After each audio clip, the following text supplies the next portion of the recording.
Welcome to Whisperer of Madness. If you're enjoying the story, consider liking the video and subscribing. It really helps grow the channel and this community. Residence permit, hee hee. We were only joking earlier, don't mind us. Of course, I'll take care of Nick's situation as well. Ignis smiled along, and Belinda immediately looked at ease. After all, she had asked a favor of Ignis. All right, I'll bring everyone in to go through the formalities. Ignis rested her arm around Belinda's shoulders, and with her other hand pulling Sophia along, she did not forget to yell at Thomas. Kid, why haven't you apologized to Sire Nick yet? Seeing what she was doing, Belinda smiled once more, no longer resistant to her actions. My apologies, Sire Nick. Watching the backs of the three females walking ahead, Thomas shouted loudly. However, his lips mouthed something else. You weakling who only knows to rely on women. Leyland merely shrugged in answer to his provocation and insult and continued to follow behind Belinda, which left Thomas flabbergasted. It was the first time he had seen someone so shameless.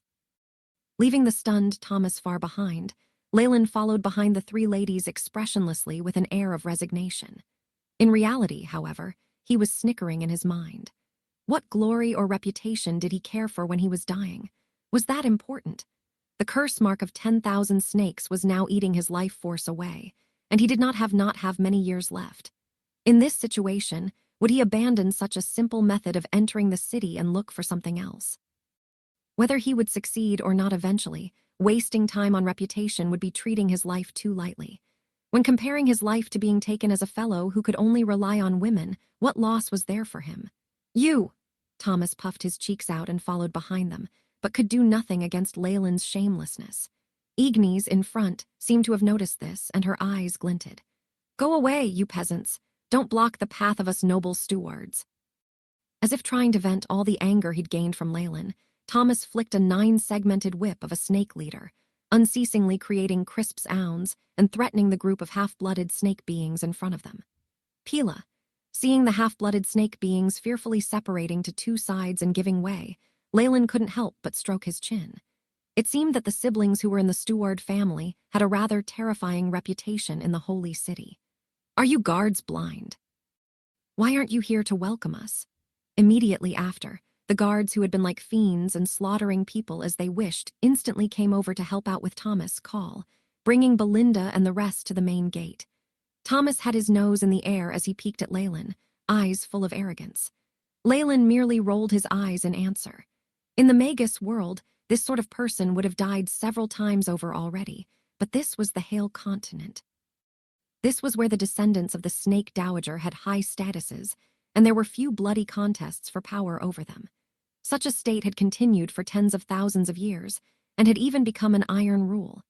Hence, it was entirely understandable that Thomas, who had grown up in a sheltered environment, was acting this way. This was one who had been spoilt by superior living conditions. Leyland obviously would not stoop to the level of weaklings like him. His focus was now on the sculpture at the main gate. Bloodline appraisal, a test of the soul. Though I'm confident I can pass through with no problems, the identification proof is a problem. After all, I can't invade the Holy City's core database and create a fake history. What I said before had too many loopholes. Leyland looked slightly gloomy, which Thomas took to be an accomplishment on his part. You're very lucky. You should know that very few half-bloods like you can stay in the Holy City for a full year.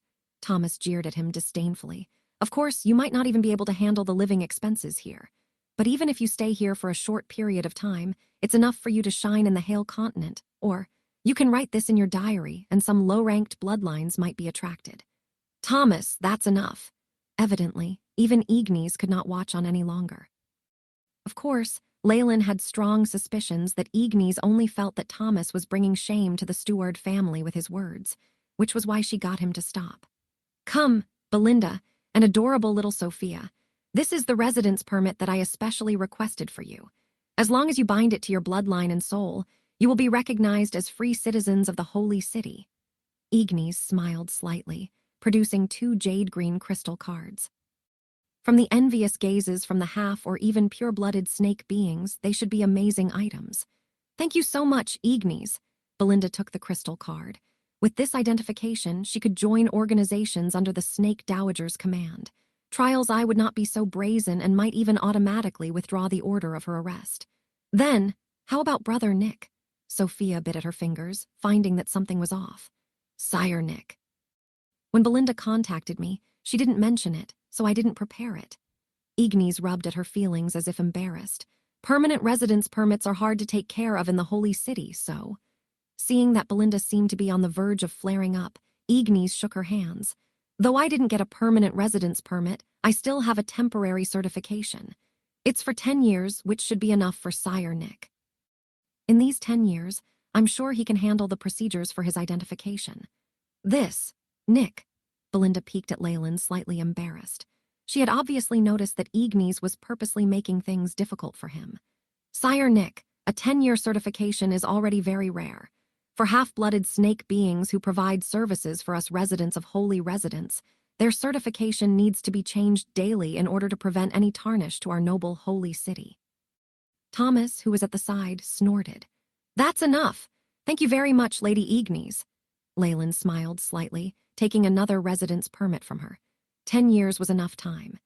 In the holy city, where the snake dowager's radiations were the most concentrated, with the curse mark of 10,000 snakes increasing in intensity, Leyland would probably be reduced to pile of bones if he could not solve the bloodline shackles within 10 years.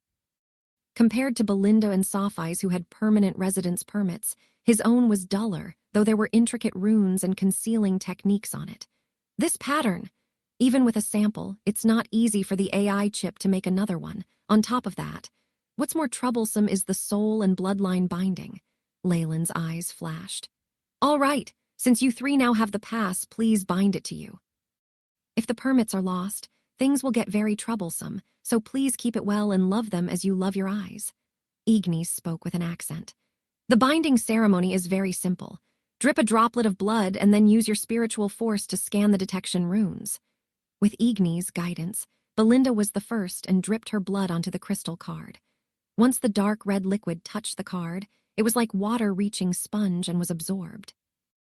In the next instant, the whole green crystal card shone brilliantly, and with flowing luster, Belinda's image emerged. Boo-hoo!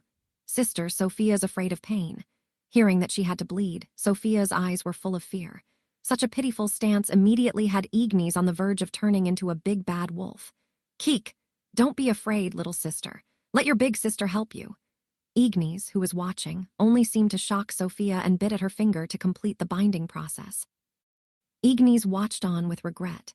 When Leyland was done with the procedure too, with Ignis in the lead, they passed through a round arched door. Of course, there were sculptures ahead. HSS. The miniature sculptures were even more intricate. They were made of some crystals similar to rocks, and especially the faces were carved very vividly, their eyes seeming to be connected to some enigmatic soul. Belinda and Sophia passed by, and the sculpture produced green and tender rays. Currently concealing with bloodline of alabaster devil snake, beast spirit undulations covering, preparation to activate feather of chaos at any time. Along with the AI chip's voice, Leyland took a deep breath and passed through the formless boundary. HSS. The eyes of the sculpture immediately produced green, tender rays and caused Leyland to sigh in relief. Immediately after, he was dazzled by lights. Once Leyland got used to it, he began to size up the holy city of all descendants of the Snake Dowager. On the ground, walls, and even in the sky, a thin layer of light lined the area, causing everything to seem glorious. The giant sculpture at the heart was filled with milky white rays like a shining human being, giving off the feeling of holiness. Beep. Detected large amounts of radiation undulations. Curse mark is being strengthened. The AI chip intoned, while Belinda and Sophia beside him had a flush on their faces, looking intoxicated. Even their undulations were reinforced, and they obviously had obtained some benefits. Settling and loft, rumors say the Snake Dowager favors the holy city, granting huge benefits to all her descendants, Leyland thought, watching the siblings who were drunk on the feeling. Truth be told, the holy city is just affected by the presence of her main body. The radiation from it refines their bloodlines. Of course, there was a limit to this process. However, the guarantee that their bloodlines wouldn't deteriorate was enough for all of them to scramble here without delay. Pity. This sort of high-energy radiation is basically poison to me now. Sensing the curse mark continuously absorbing radiation and gaining strength, Leyland could only smile wryly. The all-snake curse had been sealed, but the closer he was to the snake dowager, the more obvious the flare-ups would become.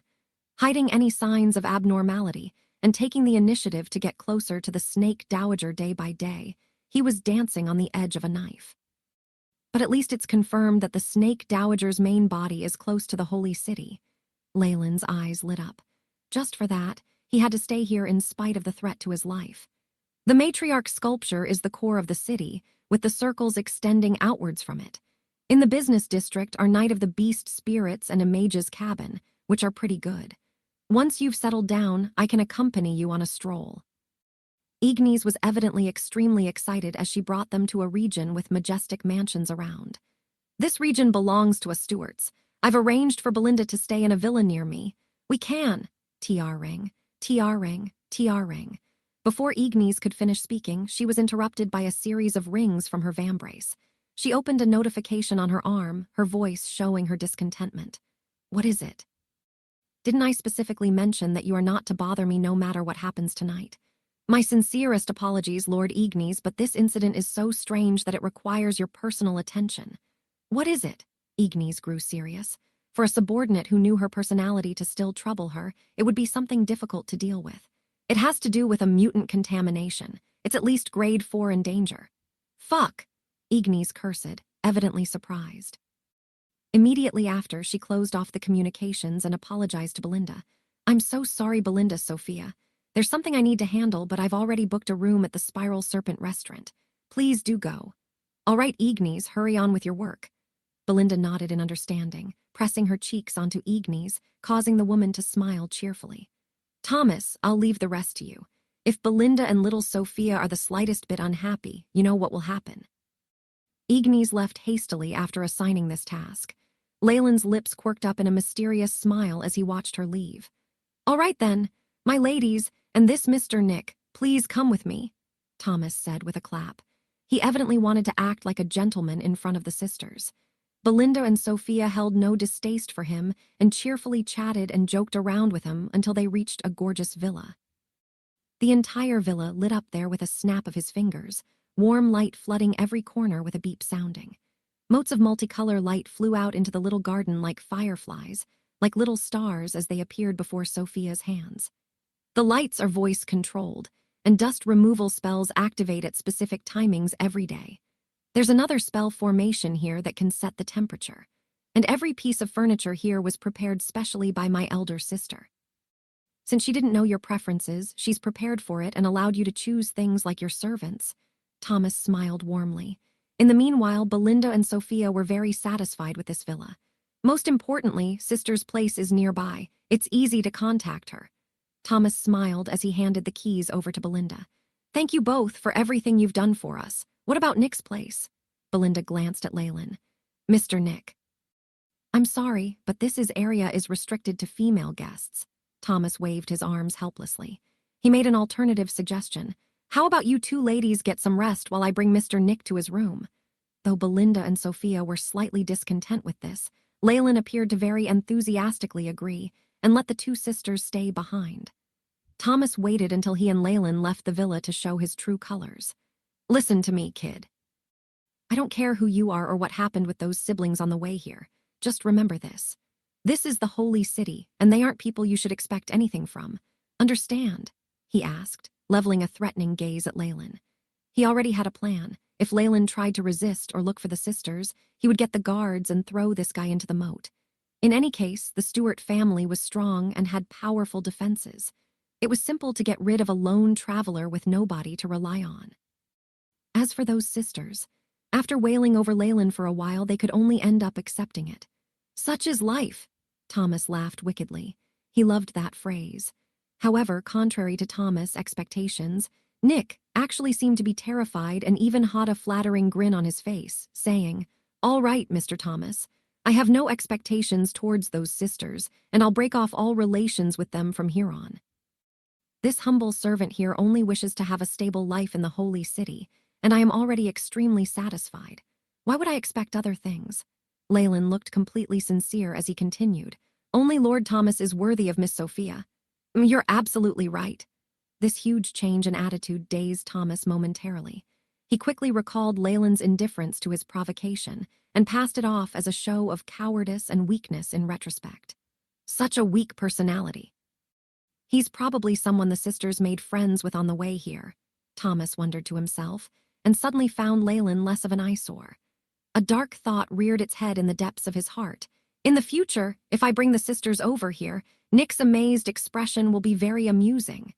Leyland's position had lowered in his mind, from a love rival to a mere tool to be used. His malicious intent abated. If those sisters won't agree, wouldn't it be fun to have Nick knock them unconscious and then send them to my bed? Thomas stroked his chin, daydreaming of this beautiful scene in the future. His lips arched. Well then, Lord Thomas, may I know where my lodging is? The prices in the holy city there really. Without anyone vouching for me, I can't rent a good place. Leyland seemed to hesitate before making his request. However, Thomas, who now found Leyland less of an eyesore, did not hesitate to agree. How could he make life difficult for Leyland if he did not have anything over him? In addition, placing the man right under his nose was better than having him going out by himself, where he could even try to hit on the sisters. Come with me. Having thought this through, Thomas brought Leyland to another region. Compared to the luxurious villas before, this packed place seemed to be cheap. It was the difference between heaven and earth. Thomas brought Leyland to another district. This is the place. This estate belongs to our family, just that I don't know which idiot bought the rights to it then. Before him was an attic room. There were swirls on the wood of the walls and floor, and the place seemed dark and wet. It looked to be on the verge of collapse. It was also extremely small. There was a huge disparity between this and Belinda's luxurious villa. Of course, this wasn't half bad considering the neighboring residences. What do you think? This one isn't too bad compared to the surroundings. At the least, you wouldn't be able to pay a year of rent here even if you used up all your money. Thomas laughed meanly without a care. But I'm kind. You can live here as long as you want. No need to pay rent. I'll tell the guards. Thank you so much, my lord. Leyland bowed down nearly 90 degrees with a humble smile as he took the runic keys from Thomas. After multiple agreements not to look for the sisters, he finally managed to send a content Thomas away before activating them and sizing up his residence. The wooden door let out sad creaks, as if unable to handle the stress. Leyland began to suspect that if this wasn't supported by the strength of spells, the whole building would immediately turn into a pile of rubble. Rationality and reality, however, it's still not bad.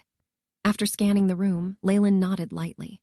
The place was a little small, lacked furniture, and was covered in a thick layer of dust. It would still fetch a sky-high rent in the holy city, where an inch of land was worth as much in gold. Since he could live here for free, why would he be dissatisfied? What made Leyland feel even more satisfied was that this place was the Stewart family's property, and Thomas had even specially registered it for him. With Thomas vouching for him, even if the entire city was thoroughly searched in the future, this place would be as steady as a rock. Leyland had his own reasons for his actions today. They were only performed after careful deliberation. The holy city would be entering troubled times, and without a strong patron, a simple search would be very troublesome. Why else would he live here? He had no lack of valuable materials to sell. For one, he didn't want to offend Thomas. Another reason was that he was borrowing the Stewart family's tiger skin, one putting on a false facade to intimidate others, to shield himself. Of course, once his plan was exposed, it would implicate the Stewart family, especially Thomas. That would be an incredibly sad matter for them, but it was all within Leyland's considerations. In reality, the idea had flashed after he saw Ignis and her brother's infatuation with the sisters. Once they got him into the holy city, Belinda and her sister had almost exhausted their potentials, and they would just spell trouble in the future. In this dog-eat-dog world, beauty without strength was the most troublesome. His options were clear. On one hand, he could maintain his relationship with Belinda and her sister, but in the process offend Ignis and her brother. By extension, he would offend the Stewart family who backed them. On the other, he could renounce his relations with Belinda and gain the family's understanding and protection. From Leyland's perspective, the answer was obvious. Some people chose to head down a path of ruin, refusing to live quietly and even blatantly standing out despite being weak. Only an author sticking out their golden thumb to, Deus ex machina, would be able to save such cases. Although Leyland couldn't be considered weak, in the purgatory world, and especially this holy city, he was as frail as someone who would die to light being shone on them. Indeed, he could reveal his strength and ruthlessly strike Thomas down. That would be followed Ignes, then the Stuart family's position in the top ranks. He could move the entire holy city. All for a single moment, it would be an incomparably glorious scene. That is, until his origins aroused suspicion. Then, with one glance, the snake dowager would know immediately that he was the one she was looking for, and he would have delivered himself to her on a plate. Then Leyland truly would have lost everything. And looking back at the root of the problem, it would be for what? 2 women. Were they really worth all that? Leyland had no feelings for Sophia and Belinda. They were simply companions he had met on the road. Belinda had a vaguely good impression of him, and would at most casually joke around from time to time. For Leyland to have to fight for her and ultimately lose everything, wouldn't that be outrageous?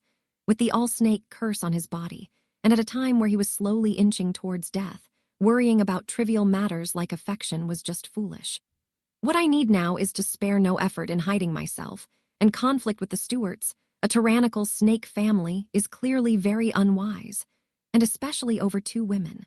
Leyland shook his head. Compared to directly clashing with Thomas, and finally triggering that situation of completely exposing himself, Leyland simply chose to implement a plan which would minimize his influence and give him the greatest benefits. However, Thomas couldn't tell that his greatest enemy in getting Belinda and Sophia isn't me, but his sister Ignes. Leyland stroked his chin thoughtfully, with a trace of a sneer on his face. With Ignes at the sisters' side glaring covetously like a tiger watching its prey, Thomas' plan could be declared a successful failure before it even began. And of course, once he broke through his bloodline shackles, Leyland could naturally make Thomas pay the price for today's insults. With this thought, he'd handed Sophia and Belinda over to Ignes for a while, letting her safeguard them while he received a rare guarantee of safe entry into the city. It wasn't a difficult thing for him to accept, and in fact he had more important matters to attend to than this. Without greeting the envious neighbors around him, Leyland immediately shut the door. This 2-story apartment building with a little courtyard outside it met his expectations. After seeing a small flower bed in the enclosure, Leyland's face blossomed into a smile. Not bad. It really is decent. All that's left wanting is for nobody to come and bother me. Unfortunately, that is impossible, Leyland sighed, looking at the palm of his hand. Blue-green veins were revealed under the light, and he could still faintly feel his life force ebbing. His body even looked a little weak. This situation, Leyland laughed bitterly. AI chip. Beep. Calculating data on host's life force. Analysis completed. The all-snake curse's corrosive ability has been amplified in the holy city. New estimated time, 3 years and 2 months. Even if I seal off my bloodline and soul, this life drain is still unavoidable. It really is too difficult to break through the shackles of a rank 8 existence. There was a trace of a sigh in Leyland's expression. No matter how carefully he prepared, how far-reaching his plans were, the effect of a single seal from the snake dowager could instantly put him back in square one. This was the result of an absolute gap in strength. Leyland himself always liked to bully the weak, and what he hated most was a situation where he was forced to challenge those who were much stronger than him. Those thrill-seekers who liked giving themselves heart attacks instead of safely profiting from a situation were all lunatics. Fortunately, I have my experience. Along with my full moon trousseau and all the preparations I've made, I still have a chance. Ha, Leyland coughed and entered the apartment building. After spending half a day, Leyland had inspected almost every corner of this shabby apartment building, and had even secretly replaced all the defenses with his own. Leyland couldn't trust this kind of property that belonged to a family. There could be monitoring and probing equipment inside. With the AI chip's atomic-level scanning, and Leyland's own sight as a grandmaster of spell formations, the few devices that had been set up couldn't escape him. Naturally, Leyland did not choose to dismantle them immediately, which would cause him to completely fall out with the Stuart family. Instead, he prepared a layer of seals apart from the monitoring devices, to make the family feel that this place was still in their grasp. In reality, not a single trace of Leyland's actions would be leaked out to them. Once night fell, the fence surrounding the courtyard was covered with a layer of gray runes which slowly vanished from sight. Although it's just a temporary construction, it should be enough to deal with my neighbors. Leyland muttered to himself, arriving at a completely sealed room with no windows. The rotten floorboards emitted an unpleasant odor, and there was even a lot of dust on the floor. As it did not have any windows, the entire room looked extremely gloomy. He immediately prepared a sacrificial spell formation, with a rune depicting a giant bird in the middle. Traces of gray power flowed above it continuously, making the rune of the giant bird seem as if it had spread its wings to fly. Almighty ruler of chaos, the wings of the storm, free will from another dimension, your majesty the nefarious filthbird, your sacrificer requests that you give me your attention. A wave of intent burst forth from Leyland's body, containing the power of a full moon trussel. It instantly linked up with someone through the spell formation. Come in, Emperor. You have actually already entered the holy city. Good, very good, excellent. Excitement could be felt from the nefarious filthbird, although it didn't have a body to descend to. After all, they were in the Snake Dowager's back garden, and they were under strict surveillance. In reality, were Leyland discovered to be making a sacrifice to the nefarious filthbird, leave alone himself, even Thomas would be hunted down and killed immediately. This was the Hale Continent's holy city.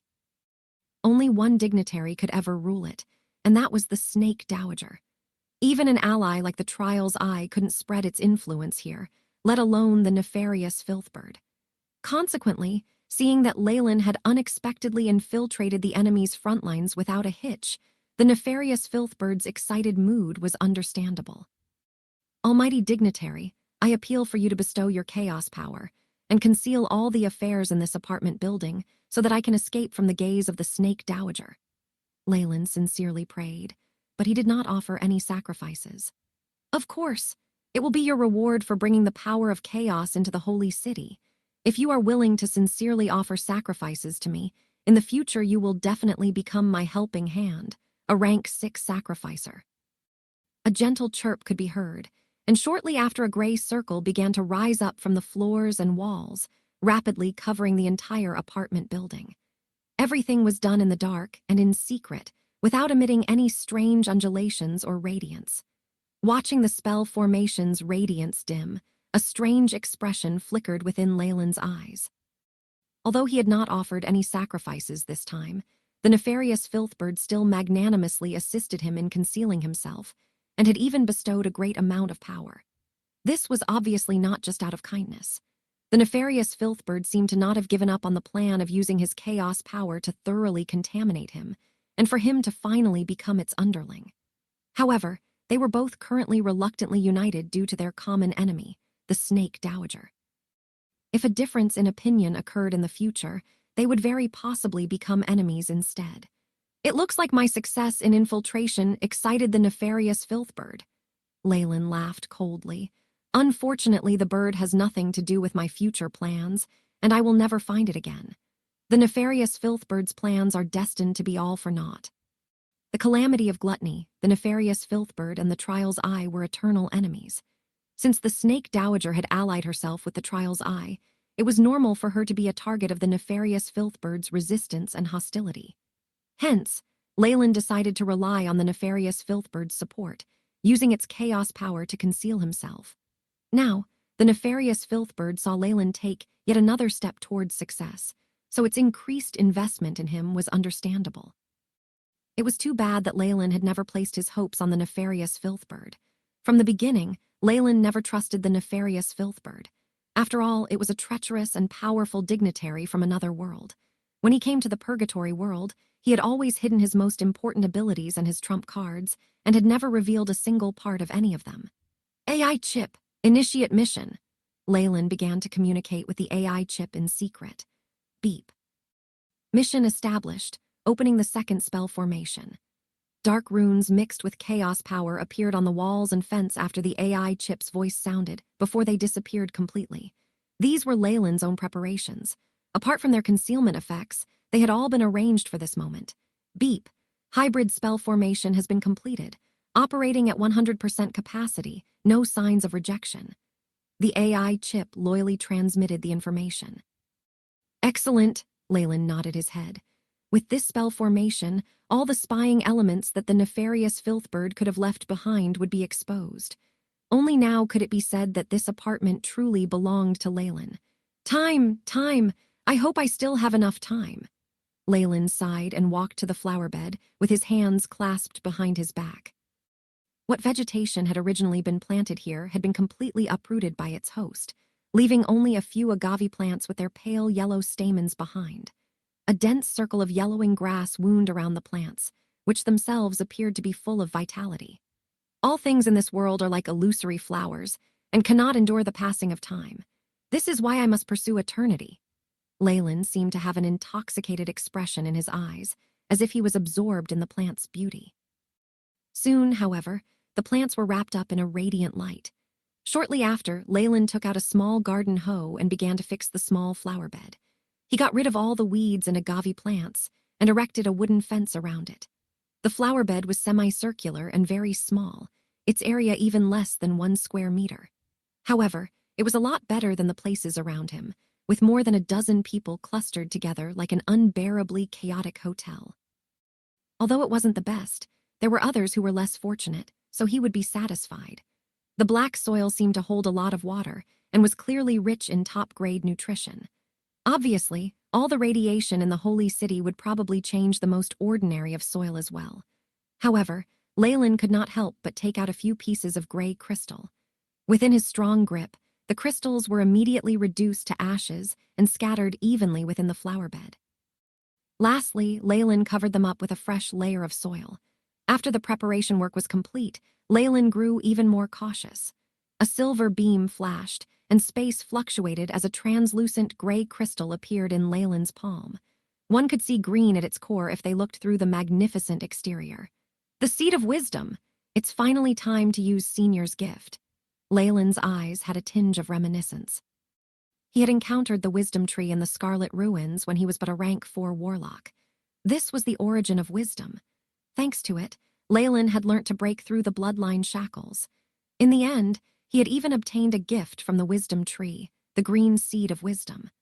Rumor has it that the wisdom tree is the apex of wisdom in the entire astral plane, including all dimensions, planes, and worlds. It is an ancient and powerful existence that has enlightened many living creatures, including magi. Its offspring also possess many unfathomable powers. Sprout, root of all wisdom. Following Leyland's voice, the AI chip emotionlessly notified him, beep, releasing the seal on the eternal crystal. The translucent crystal shattered into a fine white powder which gradually disappeared with the wind. A ring of green light formed, growing in intensity within Leyland's hands. A bit of the green light caused even the agave plants that had already been uprooted to flutter happily. These plants were already being transformed into intelligent beings, even though they had only been touched by a small amount of it. Disappear, Leyland said lightly, and all of the agave plants on the floor turned into ash. If I hadn't prepared the spell formation in advance, it would have been a mess. Leyland looked at the seed in his hand.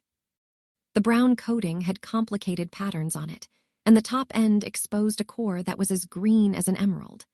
If this seed of wisdom were to grow for a very long time, would it ultimately mature into another wisdom tree?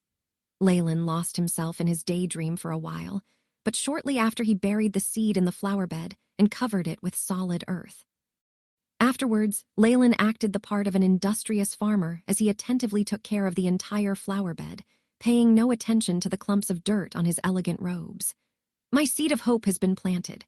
From now on, I have to continuously water it, apply fertilizer, and wait until the day it puts down roots and grows to its full size.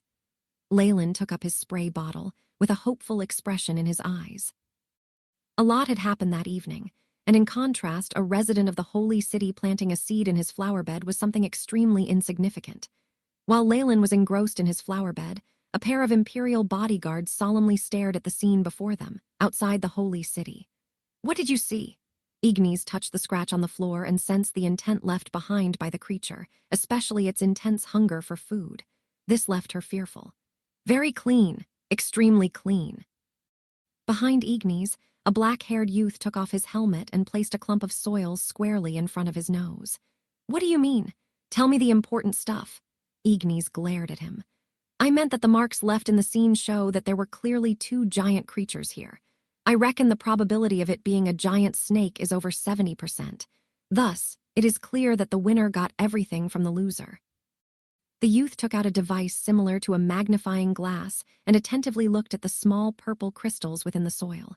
The expression on his face was both sincere and focused. What I meant by clean was the winner's behavior. It ate so cleanly that not even a single drop of blood fell to the ground. This level of food craving surpasses normal biological limits. Biological limits? Ignis wrinkled her brow in confusion. Right. Creatures of nature, including serpents who devour each other, will always leave some traces of their meal, either blood, scales, or any other remains. However, there's none of that here. There's nothing left. It seems that the winning serpent is under the control of a powerful evil existence instead of its own instincts. Was it contaminated by a different kind of energy? Which dignitary dares reach out to the serpent plains? Don't they know that this is our matriarch's forbidden land? Igni's anger was immense. It was clear that she resented being dragged here to carry out this mission. The dark-haired youth tactfully avoided trouble, stating with a business-like expression, "Taking into account these traces, I believe that this case is connected to the violent occurrences in Central. Are you saying that the contamination has already spread all the way here? So quick?" Igni's pupils contracted. After all, even rank 4s or 5s like Leyland and Belinda needed almost a month to cross the vast serpent plains. In that case, it's only a matter of time before the contamination spreads to the holy city. Ignis had a heavy expression on her face. That's correct. The contamination has already extended here. Although I would like to say it is only an isolated accident, we absolutely cannot take it lightly. The dark-haired youth put down the device in his hand with a trace of fear in his eyes. This type of contamination spreads quickly and can also affect intelligent rank 4 and 5 snake tribes. It is a serious threat to those giant serpents in the wild. I propose we immediately report this to the snake dowager. Are you joking? Just because of this small matter, some gluttonous snakes, you want to alarm our almighty dignitary? Ignis looked incredulously at him. Although she felt that the situation was rather serious as well, she had never thought that it was to the extent where she had to report to the snake dowager. The Stuarts, as the holy city's garrison family, could not allow such a humiliating thing to happen. Continue the search, find a damned person. I want to cut open their stomach and finally see what's inside, Ignis ordered. She had a faint premonition that this event could delay her for a very long time. It's a shame, Belinda, little sister Sophia. In her heart, Ignis was wailing with anguish, but she maintained an appearance of an icy commanding officer. The small squad went deeper and deeper into the plains. Soon, a cry specific to serpents was transmitted into Ignis' ear. Excellent! Let's chase it! Ignis excitedly chased after it.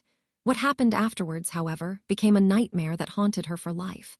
That night went down in the records of the holy city, remembered as the beginning of the calamity of gluttony. All snake and tyrant, there seems to be some disturbance in the holy city today. Leyland looked at the sky. The sound of a piercing alarm could be heard, but he ignored it as he continued to water his garden.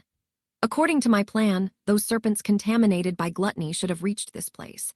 It seems like the guards have discovered something. Leyland was unhurried, busying himself with his own matters. In reality, with all the time that had passed, gluttony had already permeated the serpent plains. This epidemic wouldn't disappear unless the plains were completely destroyed. That was how certain Leyland was of his own work. With a push on his end, the original power of gluttony on the plains had become unstoppable. The large amount of giant high-energy snakes, combined with this terrifying power that made use of food intake to break through, created a horrifying effect that exceeded even Leyland's expectations. With this speed, perhaps even those rank 5 or 6 creatures won't be able to avoid being contaminated by the power of gluttony. Leyland's lips quirked up in a smile. Even a rank 6 snake nest on the plains had no choice but to run away or be consumed by their gluttonous desires, and ultimately consume others or become fodder. There was no other way out. As for the snake dowager, she might an incredibly powerful rank 8 being, and the dignitary who ruled over the Hale continent, but the sovereign king of gluttony, Beelzebub, was no pushover either. As a being who was equally at rank 8 and someone who had grasped the laws of gluttony, he ended up discovering the purgatory world and making use of his power to take over the whole plains. Now, it was too late even if Beelzebub decided he wanted to halt the war with the snake dowager. After all, as an invader, how could he give up such a huge, splendid area in the Hale continent? Consequently, Unless the Snake Dowager were to abandon the entire holy city and hand over the Serpent Plains, the two of them would not be able to come to an agreement. If she chose to give in and gave up the plains, it would be an invitation to share rule over the Hale continent. This was equivalent to slowly committing suicide, which was obviously unacceptable. It was foreseeable that the conflict between them could only increase in intensity. The earth trembled, sending Pebble jumping around on the ground. A ball of coiled snakes that was like a star rose above the skies of the holy city. "It's the matriarch, the mighty Holy Mother." In that moment, the residents of the holy city all began to pray. Leyland appeared to be doing the same, but on the inside he was raising all of his defenses. Rumble like an earthquake or an erupting volcano, a conscient that was extremely terrifying began to spread in all directions, with the sculpture at the very center of it all. Leyland could sense the Snake Dowager's immense fury from the terrifying wave. The other free residents could only lie on the ground, trembling. The laws the Snake Dowager has grasped, are they of bloodlines, serpents, or reproduction? Leyland seemed to react the same way as his surrounding neighbors, even looking more devout than some of them. However, he was inwardly attempting to trace the source of the Snake Dowager's laws through her conscience undulations. It seems to be the mix of a few. There's also a trace of darkness.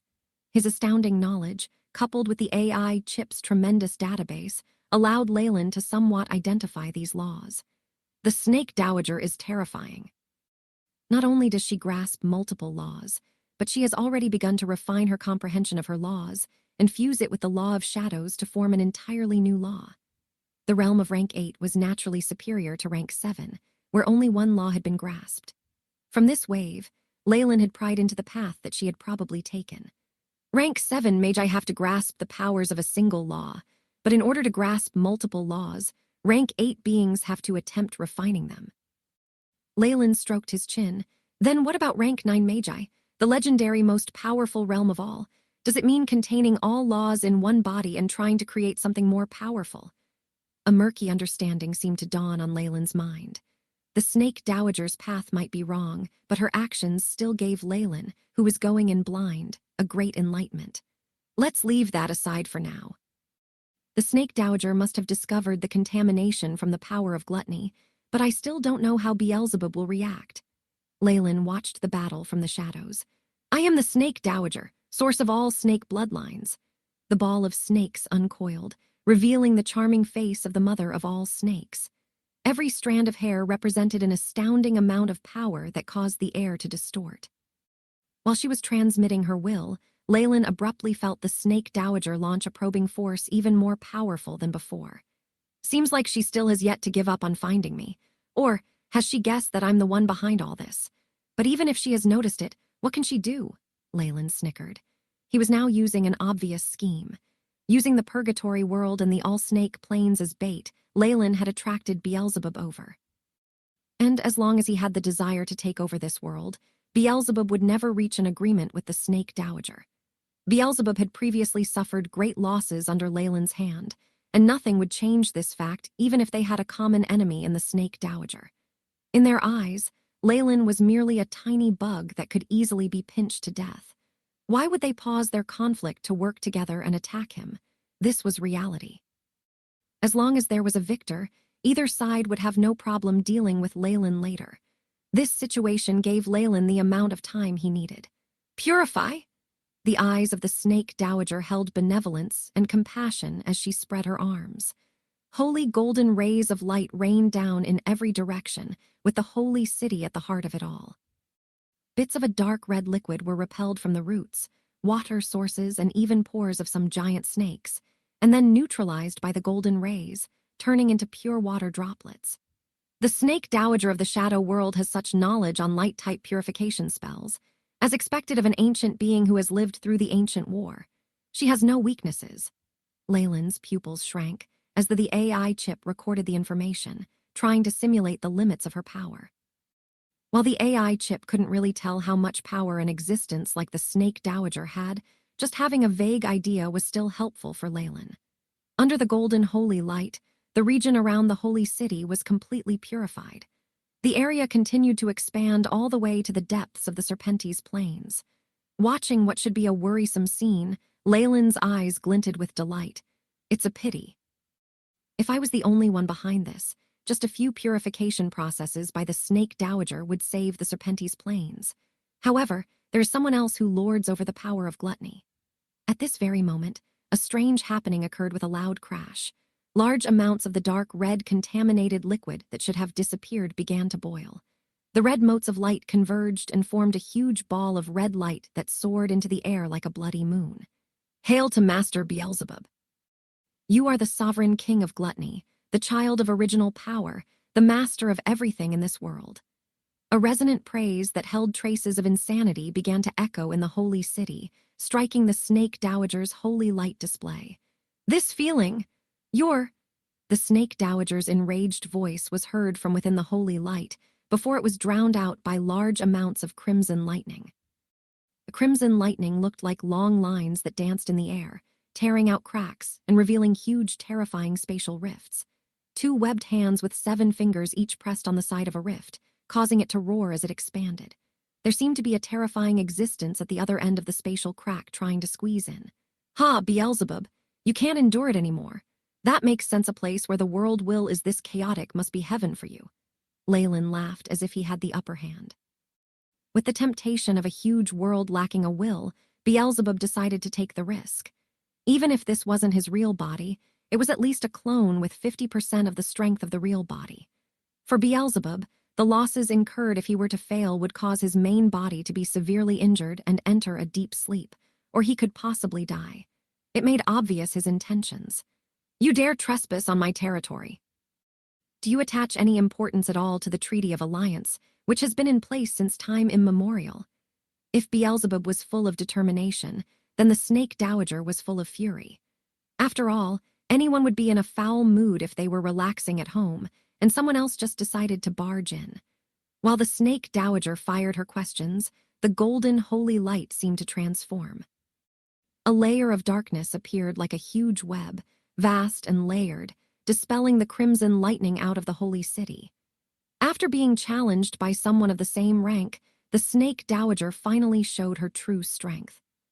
Descent of clone rumors said that the Snake Dowager could take over the shadow world. It was clear how great her comprehension of the power of shadows was. As expected, the moment the power of shadows appeared, it replaced the purifying holy light from earlier. Even the crimson lightning and spatial storm's destructive power could not affect it, and it remained as steady as a rock. All snake devour. The dark power of shadows transformed to form numerous giant snakes, revealing their fangs to the huge monstrous palm opposing them. Ha! The doors to a new world shall be opened by me. A multitude of terrifying gray snakes hissed at the owner of this voice. Alabaster devil snakes, giant Chemian serpents, and practically all of the Dowager's descendants could be found amongst the shadow snakes. Terrifying and tremendous force, backed by the corrosive power of shadows, immediately left lacerations on the monstrous hand. However, Beelzebub paid no mind at all. His skin and muscle was completely shredded, with dark red blood falling like raindrops, but he still resolutely endured the pain. The 2 huge hands abruptly spread out, using their strength to completely tear apart the spatial crack. A streak of black light suddenly darted out from the crack, fusing with the crimson moon in midair. The ball of light squirmed and then formed an enormous phantom figure. A pair of enormous wings made of membranous meat, riddled with holes, were attached to arms with 7-fingered hands. Black muscle tied everything together. The many compound eyes on the face formed a soul spiral. The flames of the Devil King blazed around him, showing off his might and power. Beelzebub, the powerful Devil King, child of the power of gluttony, had descended into the purgatory world. In that moment, it seemed as if the whole world was suffocating. Numerous terrifying conscients focused on this place from afar. A clone, Leyland carefully observed Beelzebub. From traversing worlds and the attack from the Snake Dowager, he seemed to be in a rather miserable state, especially with those 2 devilish arms that were now heavily injured. He also had numerous terrifying injuries from his travel through space. However, this did not deter the spread of his power or the feeling of evil. Even the air seemed to be polluted as it spread. The main body must be too powerful and he can't bring it over, so he chose to separate his soul from his body and move over with his soul. Leyland's eyes darted around. Compared to moving physical materials over, The consumption of having just the soul travel over is much lower. Even so, he was gravely injured from moving between worlds. Of course, if this weren't the purgatory world, he would probably just die. The resistance that Beelzebub experienced in traveling to the purgatory world was minimal. If he dared to enter the Magus world, the suppression from the world will and the spatial storms combined would kill even his soul. The more powerful one was, the easier it was to get suppressed by the world will. Beelzebub could place clones at Morning Star or Radiant Moon in the Magus world, but separating his true soul like this was far too powerful, and he would easily be suppressed. And if he were to find some small world, where the world will could do nothing against his descent, it could just self-destruct and make things backfire on him. Hence, as he could not go to high-ranked worlds nor smaller ones, the discovery of the purgatory world was like that of a precious treasure. He didn't hesitate to split his true soul to reach this place. But in his half-true soul form without even a corporeal body, he's definitely not a match for the Snake Dowager. They won't be able to fight today. Even as the residents of the Holy City were quivering in fear, Leyland's thoughts moved further. Of course, with his power as the sovereign king of gluttony, finding a body is very simple. As long as he has enough food, he can regain his strength. Also, with him around, it won't be so easy for the Snake Dowager to purify the Serpent Plains. Though Beelzebub could not do much against the Snake Dowager now, she might not be able to defeat him. This was the true soul of a rank 8, which meant they were at the same level. The power of gluttony shall rule this place henceforth. As he soared in the skies, Beelzebub's numerous compound eyes surveyed the Snake Dowager without fear, though his body was gradually becoming more transparent. Whether in terms of the grasp of laws and flawless wisdom for a rank 8 existence, Beelzebub immediately chose to leave after realizing he would not be gaining benefits from the Snake Dowager today. Similarly, she would not let go of a chance that was so difficult to come by. Shadow cage? A circle of shadows spread from her body, and instantly turned into a cage formed of numerous shadow snakes that enveloped the whole holy city. Terrifying shadow chains were like agile snakes, twining around Beelzebub's true soul. It's no use. I am the personification of laws, and I cannot die in the presence of gluttony. I will not be destroyed. Along with his voice, that was like an announcement, his body exploded. A large amount of energy spread, but it did not harm the shadow cage around it. Once the explosion ended, there was nothing left in the chains. Damn it, he even found this world. A few tremendous conscients that carried the will of the dignitaries conversed above the holy city. Immediately after, the Snake Dowager's face turned extremely grim. Along with loud explosions, the shadow cage disappeared. Finally, a purple moonlight shone down, making the last battles feel like a mere illusion. However, the slight spatial storms in the surroundings as well as the wrecked regions around the holy city were hard proof of what had happened. In an area where his law exists, he will never die nor can he be destroyed. Within the holy city, Leyland's eyes were on the ground as he pondered over Beelzebub's words. From his words and abilities, they might all be existences that deal with laws, but Beelzebub's path is evidently different. Furthermore, Leyland brightened up, the Snake Dowager seems to be rather fearful of him, or rather, his world. This provided some verification to Leyland's previous conjectures. But that's all in the future. Now, with Beelzebub around, the Snake Dowager won't place too much emphasis on a wretched mortal like me. Leyland immediately felt relieved. Compared to an arch-enemy like Beelzebub who was rank 8, he was like a mere ant, where none of the two could be bothered with him. It was only at this time that he would be able to pull chestnuts out of the fire. Fight! Fight! Go on, fight! Leyland snickered inside while looking incredibly calm. Just fight while I quietly tend to my garden and wait. He spoke lightheartedly as he picked up the watering can and took care of the little flower bed as if putting all his efforts in here. Bang. However, his peace did not last for long. Practically the moment after the Snake Dowager's figure dissipated, the sounds of the door being bashed on could be heard. What's going on? Leyland opened the door and watched two snake beings who were like guards. They had emblems on their uniforms and were obviously looking for Leyland. They were clearly the guards of the holy city. By order of the Holy Mother, all snake beings in the holy city are to be searched. The head of the guards had Morning Star strength. This would be impossible in other worlds. Only in the holy city, where the bloodlines of the descendants were concentrated to the extreme, would guards have such powerful military strength.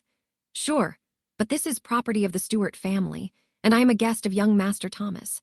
I hope you won't make things messy in my home. Leyland smiled and leant towards the side. From this position, he could see teams of guards in light armor already on the streets, perhaps conducting searches on the whole region. "Sir, we have found nothing." As if due to Leyland's warnings, the guards had roughly looked here and there through the area vaguely and returned to report. Due to Leyland's arrangement and the concealment of the power of chaos, none of them had discovered everything, and the little flower bed was nothing special. "How about your residence permit? Can I take a look at it?" The team leader sized Leyland up and spoke in a low voice. "What are you doing? Which squadron are you from?" At this moment, a voice full of haughtiness sounded. Leyland took a look and found it was Thomas, along with Belinda and Sophia. They had arrived at his door. Thomas now wore a luxurious silk robe, looking obviously humiliated and angry. It was clear that this team leader had not respected his reputation at all, and he was feeling very annoyed about it. "Which squad are you from? Do you know that this is property of our Stewart family, and Nick here is my guest?" Thomas narrowed his eyes, fingers about to poke at the team leader's nose. "But, the order from the higher-ups." "There are no buts. I'll take responsibility for Nick." Thomas waved his arms around. "Order from higher-ups. Is our Stewart family not important enough to be given special treatment?" The Stewart family had control over the defenses of the Holy City. If it came down to it, Thomas could very well rank above his own superiors, which was why the pair didn't even dare to squeak an answer. "Everything's fine now. Thank you very much, young Master Thomas. He was merely doing his job, so don't make things difficult for him." Leyland mediated, and then passed his residence permit to the team leader. "Dreamscape waning, soul undulations, bloodline detection, identity testing. Pass." A mechanical voice transmitted from a small sculpture of the snake dowager held by the squad leader.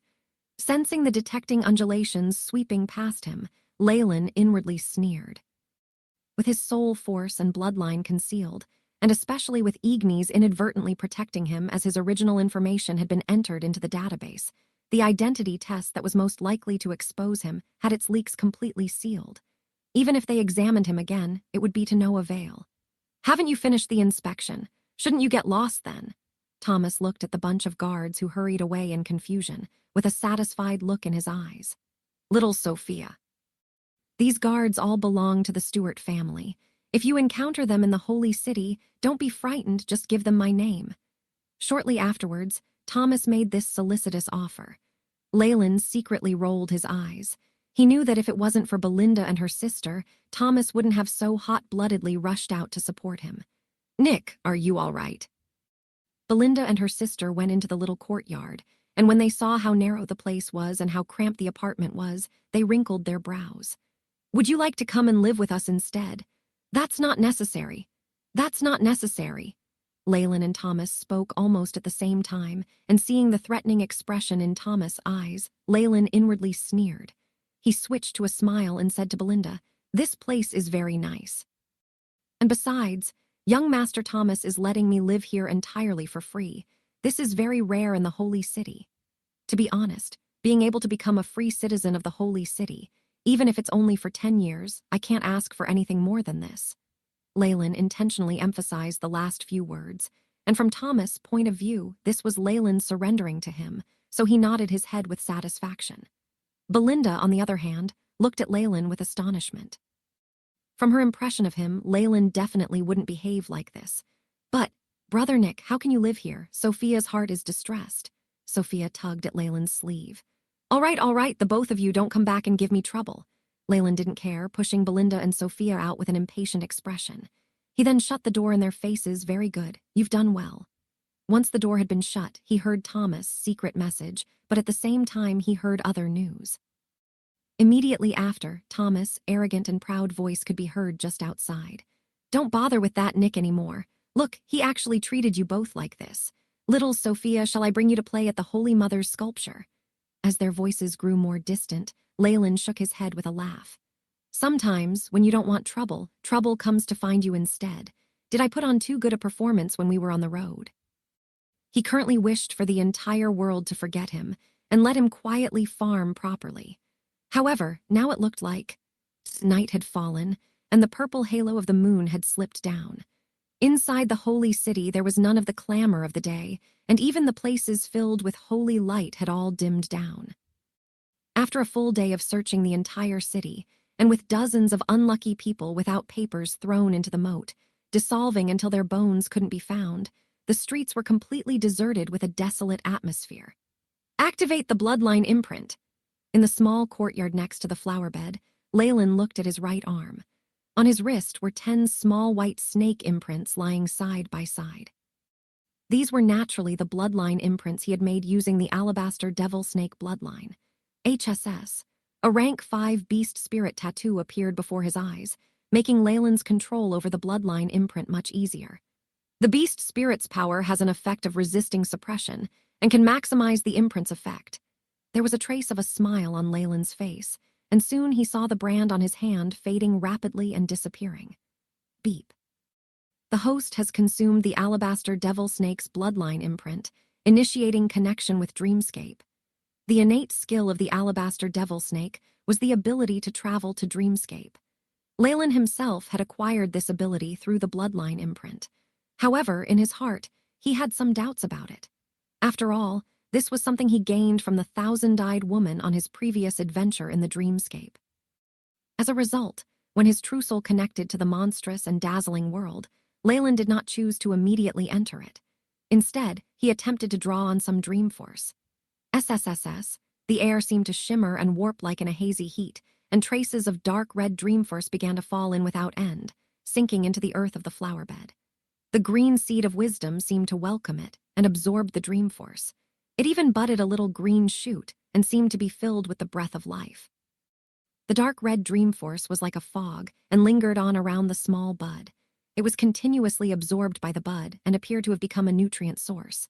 At this moment, it sounded as if a bowstring had snapped in the void. An oppressive voice sounded, and the dream force rapidly faded, disappearing in a flash. What's going on? I used the bloodline imprint to pull dream force in, and it's just this little. It's not equal to the previous times I've used it. Don't tell me. Leyland's expression immediately turned gloomy. Beep. Dreamforce has rapidly decreased, determined to be at the nadir. What bad luck, to think that it also had this uncertain and deceptive characteristic. Leyland could only laugh bitterly. Although Dreamforce at its peak phase could be compared to the power of laws, it was full of uncertainty. Now it had declined, dropping from the zenith to the nadir. Currently, it was perhaps far weaker than bloodline force. I can feel it. The entire dreamscape seems to have sunk into stillness, and all Dreamforce has vanished. Leyland had a solemn expression. He could feel a lot of things through the Alabaster Devil Snake beast spirit and bloodline. Not only had Dreamforce fallen into its weak phase, even the dreamscape itself had sunk into silence, meaning that if he wanted to draw out Dreamforce, he needed to waste even more power than before. And its effects would be greatly reduced as well. As expected, choosing not to rely on Dreamforce was the correct decision. This random and uncertain behavior is basically used to cheat people. Leyland shook his head, and at the same time he suddenly understood. No wonder the Snake Dowager's performance today was so poor. She seemed evenly matched with the divided True Soul clone of a rank 8. It was because Dreamforce had fallen into its trough phase and reduced her strength. The weakness of Dreamforce was both a blessing and a curse for Leyland. The best advantage was that the Snake Dowager clearly could not use Dreamforce without restraint, which was the same as cutting off an arm. If it's like this, the advantages of Dreamscape entering its silent phase outweigh the disadvantages for me. Leyland stroked his chin. Besides, I have my reserves of chaos power and so many bloodline imprints. I can afford to use them up a little. I can still complete the plan. From Leyland's point of view, if one bloodline imprint from before could draw over 10 units of Dreamforce, then now it was only enough to draw over 1 unit. For those who primarily used Dreamforce, this terrifying reduction was a complete nightmare. Once Dreamforce grew weak, perhaps even existences on the level of the god of evil could only withdraw into Dreamscape or even take the initiative to lie dormant and reduce their consumption until Dreamforce was restored. However, Leyland staked it all on his abundant bloodline imprints. Even if he wasted a few, it wasn't as if he couldn't make up for it. In any case, he had reaped many bloodlines from Belinda's family, and it was enough to support his consumption, and it wasn't as if the Alabaster Devil Snake bloodline was limited to that family. When you think of trouble, trouble will arrive. Leyland's brows pressed together, and he sighed helplessly. With a wave of his right hand, a whirlwind of energy particles appeared and swept across the flower garden. Although he had already prepared for this, the energy aura from earlier could leak out some things, and Leyland naturally would not leave such a huge leak without caring. After a moment, a dreamlike figure came out from the moonlight. "Nick!" She looked at Leyland with a complicated expression on her face. She had long golden white hair which shone with vibrant luster under the moonlight, scarlet eyes which were as beautiful as rubies. She seemed like the very personification of beauty, and she had a strange, attractive force about her. "You've come," Leyland greeted her without even turning his head. "I already left a message for you earlier, you know this." Belinda went directly to Leyland and looked at him with her beautiful eyes that were devoid of restraint. "I know that the outsiders from earlier could have given you trouble, so I've come secretly. The others don't know. Did Thomas, that disgusting fellow, pressure you?" It had to be said that Belinda was a very intelligent girl. She was after all a senior sacrificer for the Trial's Eye who even mercilessly exacted vengeance on her own family. How could she not be scheming? Leyland's transformation was far too obvious. Anyone could see the difference. Even if he did, so what? Leyland spread out his hands helplessly. "In the Holy City, do we have any other choice? I'll kill him." Belinda let out a murderous aura, and it wasn't faked. "And after that, after becoming a wanted criminal of the Holy City and really flee to the other end of the world. How childish." Leyland coldly refuted her. "So what?" Belinda bit her lip, and her eyes seemed to sparkle a little. "Even if I don't kill him, we can just move out and become mercenaries and do missions. We will still be able to live in the Holy City." Tacit understanding at the end, Belinda's voice was choked with sobs. Leyland looked at how Belinda was speaking in her tearful voice and was rendered speechless. "All right, I didn't think my acting would have such a great effect. Did the mental suggestions affect her too deeply?" However, what he needed now was to be low profile, and he couldn't be together with Belinda and bring trouble onto himself. The beauty of the two sisters would be a source of chaos anywhere. Knowing this, how could Leyland put himself in danger? Become mercenaries. How would we afford the Holy City's rent and prices?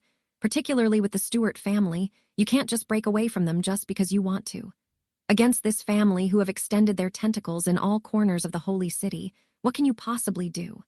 Leyland could only play the role of a realist and coldly strike down Belinda. "Nick, you've changed. You weren't like this before." The callous words made Belinda a little dull, and she looked at Leyland with a rather foolish expression. "I haven't changed, I've only accepted reality. Go."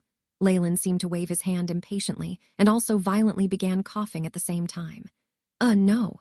Belinda stepped forward and directly brushed away Leyland's palm and finally saw the blood that Leyland had coughed up. "Your life force. How could it become this weak, and why do you have all these symptoms? What happened to your strength?" "Has it disappeared?" Leyland's life force was continuously degenerating, and although his appearance was the same as before, his vitality was constantly sapped away. Compared to before, it was like the difference between a candle and a torch. "It's an old wound from past adventures, it's nothing." As for this, Leyland did not try to hide it, and it could no longer be concealed either.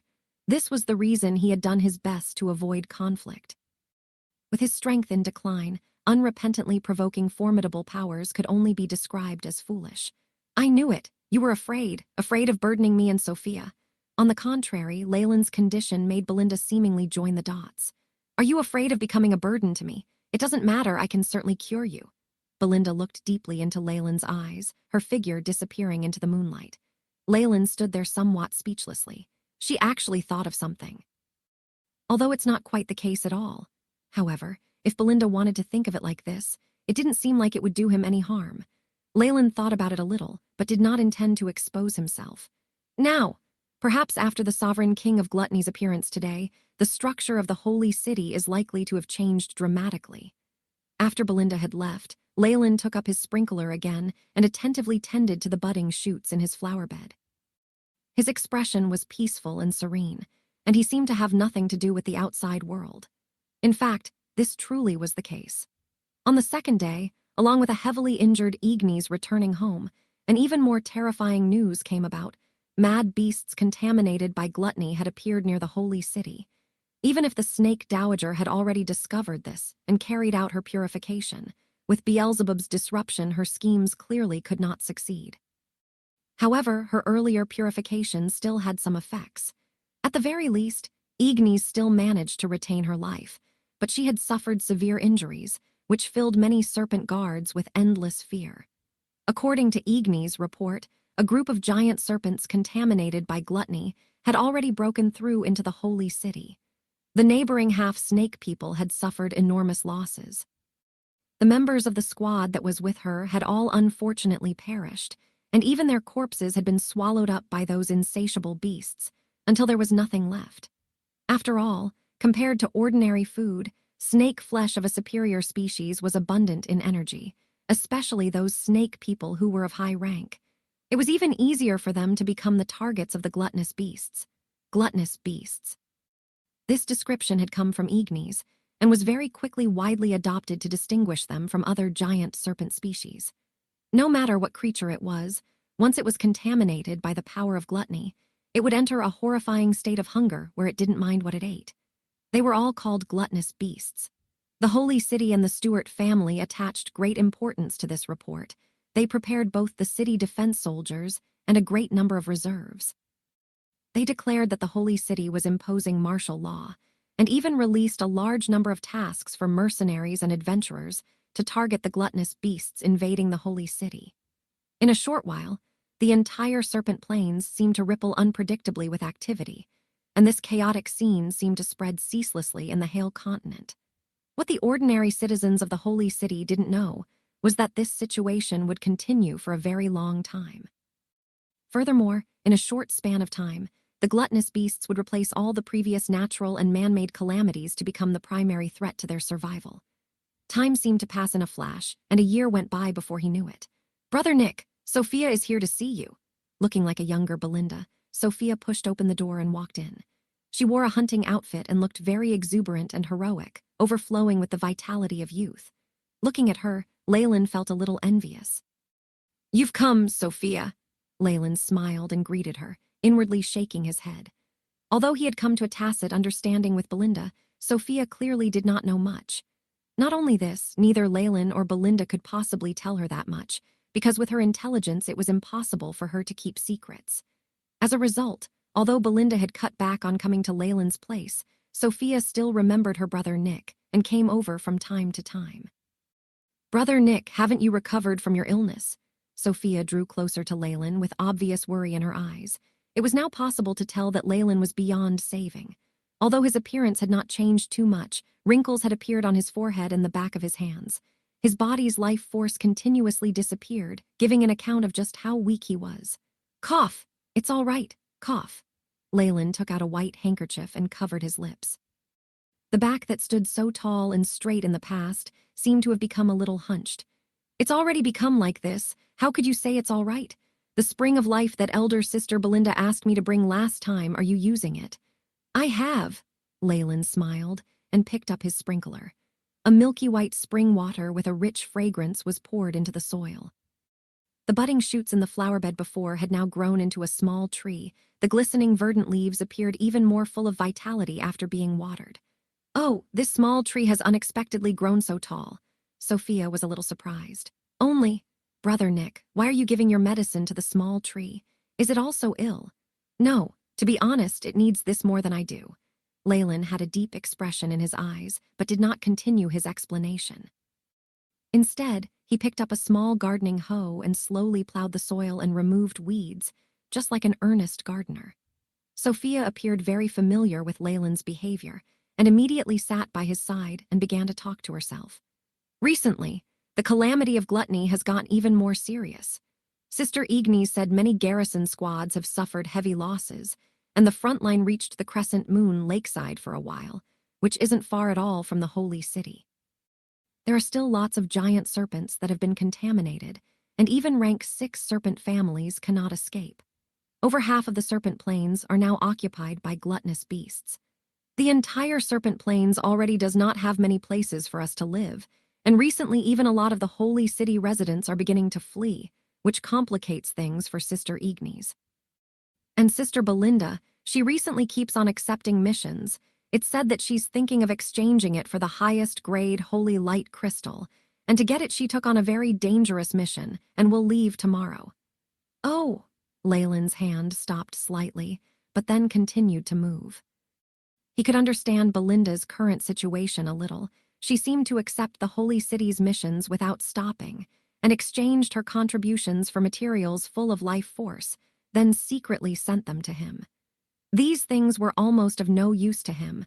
Otherwise, with Leyland's methods, he wouldn't need to keep living in seclusion here. The Holy Light Crystal. Leyland shook his head.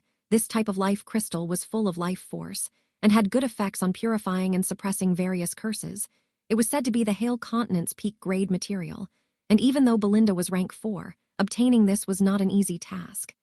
An even more crucial point was that this material wouldn't be of much use given his current condition, but it could have an even better effect on the Seed of Wisdom. Bang, bang. At this moment, a rough sound sounded out. "We're inspectors." "Ah," Leyland sighed in recognition and came to the door. "Please come in, sirs." Seeing a large group of guards boorishly rush in, Sophia stuck out her tongue. "There's a lot of people. Sophia doesn't like them. See you, Brother Nick." The young lady prepared to say goodbye and left, and soon after the guards did the same, fully explaining that they were absolutely not here for inspection, but to serve as a reminder and a warning. Leyland could only bitterly laugh. Although in the space of this year, borrowing the Stewart families and Thomas' name saved him a lot of trouble, Sophia was still an enormous problem. Leyland had already felt that as Sophia came to visit him more often, that Thomas had the tendency to become even more impatient. Just how is Belinda managing her sister?" Leyland helplessly massaged his temples. He had a very bad feeling that if Sophia's vague affection for him was discovered, the good relationship that he had with Thomas would be gone forever. He'd already failed at shutting her down after several attempts. He was afraid that his position would go back up in Thomas' mind, from the tool he was currently to something along the lines of a love rival or competitor. Green Leaves, the small courtyard that had been peaceful and quiet for over a year, had recently received more and more visits from guards, and that was because of that Thomas' secretly hostile behavior. "Perhaps he will come and have a showdown with me soon," Leyland sighed. "This sort of situation is so troublesome, especially at this crucial moment." Shortly after, Leyland shut his eyes. "In this situation, even if I don't fight back and make some vows instead, Thomas won't ever believe me again. After all, I've done that many times already, and having Sophia pretend is also not desirable. With her intelligence, she'd be found out. Unless I directly take over her consciousness, but that would demand too much from me. Or I could send her over to Thomas' bed.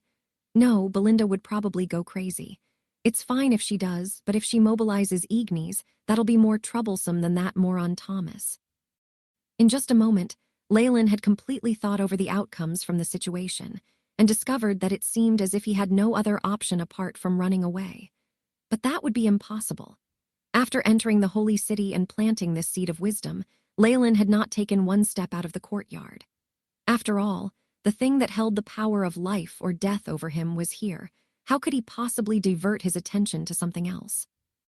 Besides, if he left his camp for too long, with all these hidden rats around, he wasn't sure he would be able to continue hiding in the Holy City. "I can't show weakness. It looks like I can only demonstrate my strength." Leyland stroked his chin. Sometimes a reasonable show of force could still be put to good use. However, he would definitely face Thomas' counterattack afterwards, but from Leyland's perspective, he only needed a little bit of time for his plan to succeed. "This period of hesitation, I think it can still be obtained." Leyland's eyes flashed. "Keek, Sophia, wait a moment."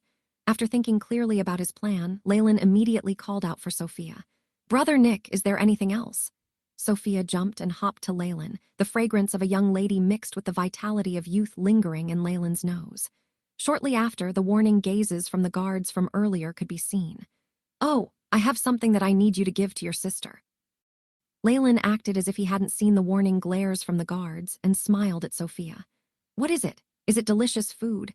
The roasted meat that Brother Nick made last time tasted good." Sophia's eyes lit up. "It isn't something to eat, you little glutton." Leyland shook his head and smiled. He never thought that his cooking skills from his previous world would have fans in a different world. "It's a protection amulet. Take it to your sister for me. Perhaps it will be of assistance to her in her mission." It needn't be said that a mission where the holy light crystal could be obtained would have a frighteningly high difficulty. Just relying on Belinda, even if she was rank 4, even if she had support from Ignis and the Stewart family, it would still be extremely dangerous.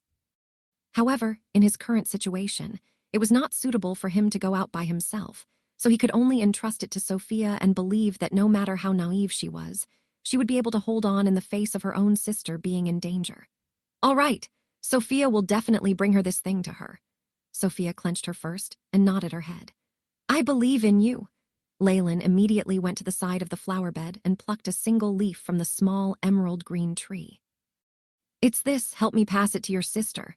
The dark green leaf had a faint luster, and Sophia's eyes lost a little of their spirit. I know. Sophia put away the leaf like it was something precious, and even her eyes seemed a little more quick-witted. It appeared that coming into contact with the leaf for such a short time had already changed her a little. This was beyond Leyland's expectations. Let's go, unless you want to be scolded by Brother Thomas. Sophia shot a glance at those guards who watched her like a tiger guarding their prey, and immediately walked out aloofly, just like a refined princess. And these guards looked at each other and hung their heads down in dejection, following behind Sophia like bodyguards protecting their princess. The effect is this good. She merely touched it a little. Leyland's pupils contracted as he looked at the little green tree in the flower bed. The wisdom tree's branches are so inconceivably formidable. They can provide such great enlightenment and wisdom. No, Sophia was so diligent in coming here, so perhaps she had been influenced by it. Knowing that this place could bring her great benefits, she did not hesitate to disobey Belinda's guidance as a result. Slowly, Leyland suddenly understood the reason behind Sophia's determination to visit him, and it seems that her previous goodwill was only a small part of it. To break through her sister's command, perhaps only the craving for wisdom could do that. This is good, it gives me more confidence in my own plan. Leyland secretly clenched his fist. At the same time, next to a street not too far away from the courtyard stood Thomas, with a gloomy expression on his face. That slut! Seeing Sophia leaving Leyland's courtyard with a brilliant smile, Thomas' expression grew very dark. And that Nick, he actually dared to ignore my warning and continue to meet Sophia. Bang. Thomas' fingers directly left long marks on the nearby wall, and a lot of powder fell from it. Get ready to go down there. I want to properly teach that Nick a lesson. It looks like I have been far too lenient to him this year. As you command, young master. The other two appeared to be captains of the garrison, but they respectfully knelt before him. Also, carefully investigate his background and strength, Thomas added. As a descendant of an influential family, although he was infatuated with Sophia, he couldn't lose his head over her. After all, he understood restraint before power.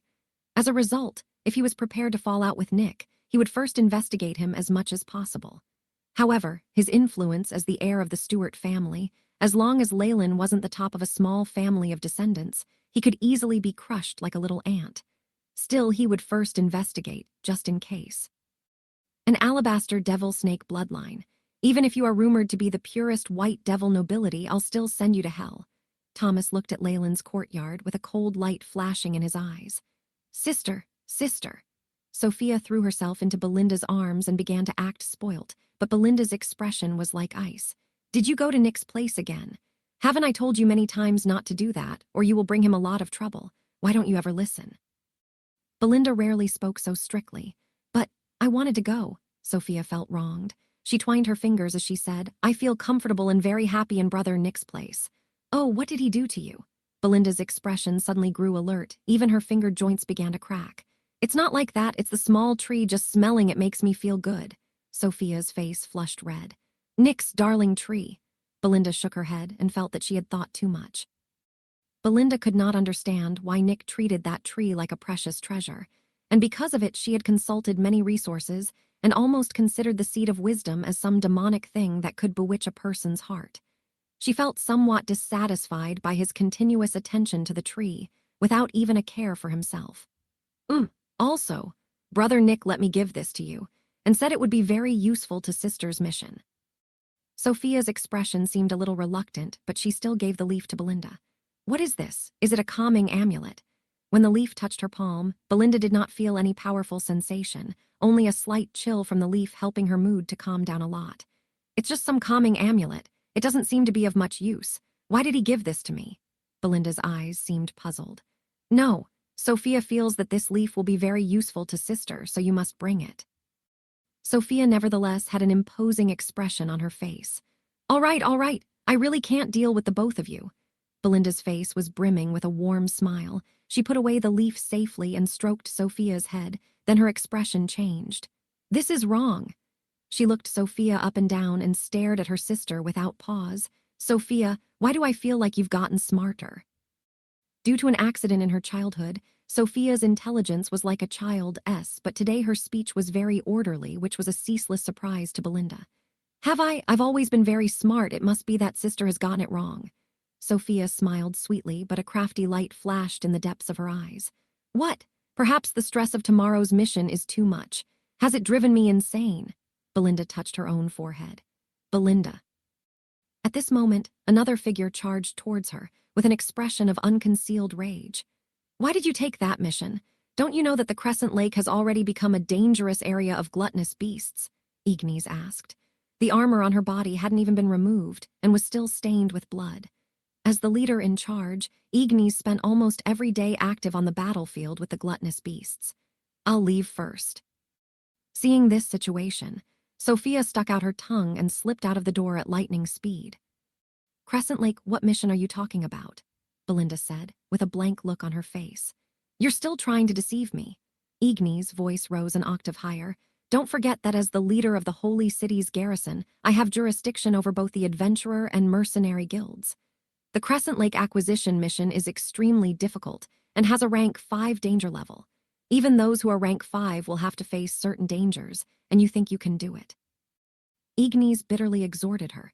"If you're doing this for that holy light crystal, then just leave it to me." "Thank you, Ignis, but I have my own reasons." Belinda forced a smile on her face. "I know, is it because of Nick? Even though you haven't gone to find him for over a year, I know all about how you ask Sophia to bring things to him. Is it because of him that you aren't willing to accept me?" Ignis said in a dark voice. "It's not what you think it is." Belinda didn't know whether to laugh or to cry. "It's exactly because of him, that bastard, sooner or later." Ignis slammed her fists together fiercely. "Ignis, I only consider you my good friend. I'm giving you a final warning. If anything happens to Nick, you'll definitely regret it." Belinda's expression grew darker. "For him? You're acting like this for a filthy man? You dare to actually argue with me?" Ignis emanated a terrifyingly powerful aura, and many shadows converged at her back to become the likeness of a 3-headed python. Precisely. Even under the innate oppression of her race, Belinda still staunchly looked Ignis in the eye. Seeing Belinda acting this way, Ignis' chest heaved violently. "As you wish," she panted out vulgarly. The sound of armor dropping to the floor rang out, followed by the distant footsteps of Ignis as she left. Once she had left the villa, Ignis' expression grew completely dark. Bang! A snake whip slashed out suddenly, and many rose petals and tulip petals flew into the sky. "Nick!" Ignis ground her teeth in frustration, but it soon became a cold laugh. "I promised Belinda not to harm him, but Thomas hasn't agreed. However, shall I go about this a little more secretly?" "It should be here." Belinda looked at the map in her hand and appeared to be very cautious. Currently, she was in a wasteland which had an aura of death and decay, which made her unconsciously become nervous. Ever since the calamity of gluttony broke out, the entire Serpentes Plains was not how it used to be. War, hand-to-hand combat and gluttony spread with incredible speed, leaving the plains covered in blood. Even the snake dowager's radiance could not move those savage gluttonous beasts, because they were also protected by an exemplary, the sovereign king of gluttony, Beelzebub. Although it had not been 2 years since Beelzebub's descent into Purgatory World, his name was known by everyone. It was to the extent where it could immediately make little snake children cry. In this situation, because of the gluttonous beast's terrifying consumption, food shortages had broken out in the Holy City. In the past, this would have been an absolute joke, but now it was something that had really happened. In fact, the gluttonous beasts were facing the same food shortages, which were even more serious for them than the snake people. They were already at the stage where they were killing each other for food. Otherwise, they would have already invaded the Holy City. It was different from previous calamities. Belinda had a feeling that once the gluttonous beasts had occupied a territory under the sovereign king of gluttony's command, it wouldn't easily be relinquished ever again. The snake dowager's large-scale purification that had happened in the beginning could never happen again. When she thought of this, a fog immediately shrouded Belinda's mind. "Once I pass through here, I will be very close to the Crescent Lake." Belinda muttered to herself. Although she had disguised herself, she felt very unsafe in this sort of place. If Becker and the others had come, perhaps I would be able to relax more easily. It's a shame. Belinda smiled bitterly. In her career as a mercenary, she had gained a few subordinates and the like, but once they heard that she had taken on this mission, they had rejected her one after another. If Belinda had just a little more time and used her own methods, it would be effortless to unite some powerful and loyal subordinates. But just a year wasn't even enough to bind them to her through familiarity, and certainly wasn't enough to persuade them to take risks with her. However, my mission this time is just to collect blue quartz within the Crescent Lake. If I don't disturb those gluttonous beasts, the danger should be quite low. Belinda pondered over this in silence, and soon passed through the plains. Past the sloping fields, the scene ahead was reflected in her eyes. A blue lake shaped like a crescent extended across the plains as far as the eye could see. A sparkling radiance and a hint of chilliness was emitted from the Crescent Lake. This was once the holy city's valued resource point, but after falling to the gluttonous beasts, it has already grown wild. If the holy city wasn't so short of resources which they urgently need to replenish, perhaps they wouldn't have put such a high price on this mission. Belinda bit her lip in distress. With Ignis there, she simply did not need to come out and take risks. If she was willing to forget her pride and plead with Ignis, a piece of holy light crystal would easily fall into her hands. However, Belinda did not want to owe her so much, and moreover, she was not willing to give up her dignity to do this. Because of this, Belinda had not hesitated to risk her life to do this mission. If only the gluttonous beasts weren't here, then I would have more of a chance. Belinda's eyes lit up. A tattoo of a white eyeball appeared and flew up to a high altitude, and images of the scene were transmitted to her. Roar! Hiss! It was unlucky that there were several gluttonous beasts lingering next to the Crescent Lake, tearing apart the corpse of a giant serpent. Powerful undulations that were on par with a rank 5 were emitted from a gluttonous beast that was the size of a small mountain. Oh, damn it. My luck is awful today. Belinda cursed silently. Through the surveillance eyeball, Belinda had already received images of the scene which were transmitted directly into her consciousness. Amongst those gluttonous beasts, one was a giant serpent with many tentacles that had been split open from head to foot. There was also a giant rat with 2 heads, one bigger than the other, which gnawed its food at lightning speed.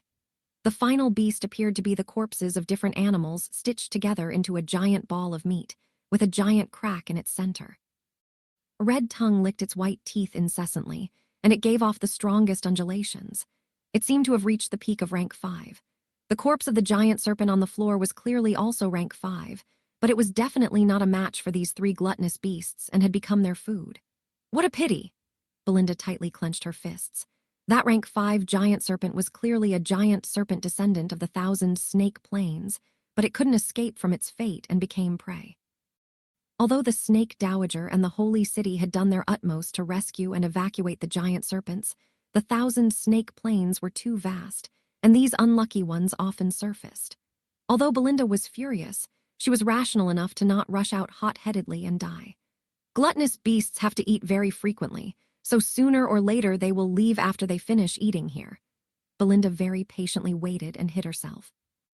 These gluttonous beasts had astonishing military power and a frightening ability to consume, but their intelligence and detection were rather weak. This gave her a chance. Click! Click! These 3 gluttonous beasts ate very quickly, and not even the bones were spared.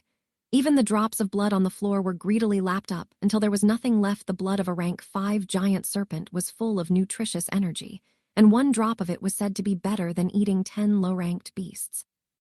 When food is short, the gluttonous beasts probably massacre each other. In that case, Belinda's eyes lit up a little as if she was a lone cheetah, waiting for the opportunity. Roar! Hiss! Coo! Coo!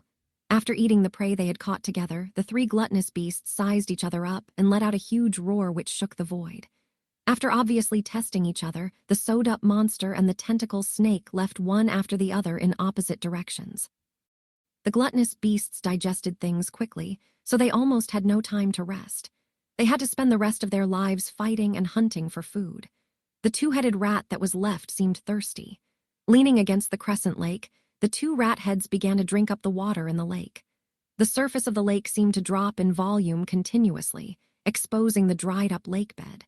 Within the lake bed, small blue rays of light began to flicker. It was a blue ore that looked very bright under the rays of light. Blue quartz! After seeing the goal of her mission, Belinda grew very excited. However, the actions of that two rats made Belinda feel endless frustration. After the two-headed giant rat had drunk its fill from the lake, it unexpectedly lay next to the lake and sunk into a deep sleep. The rat's body emitted traces of black gas to its surroundings, and it breathed it in again. In this process, its body grew even more enormous, with a sarcoma growing on its neck. Its aura grew even more powerful and was approaching the peak of rank 5. Damn! I've unexpectedly run into an evolving gluttonous beast. Belinda's expression grew exceptionally unsightly. Gluttonous beasts rarely rested. One exception was when they absorbed too much energy and started to evolve. After their deep sleep, the power of gluttonous beasts would undergo an earth-shattering transformation.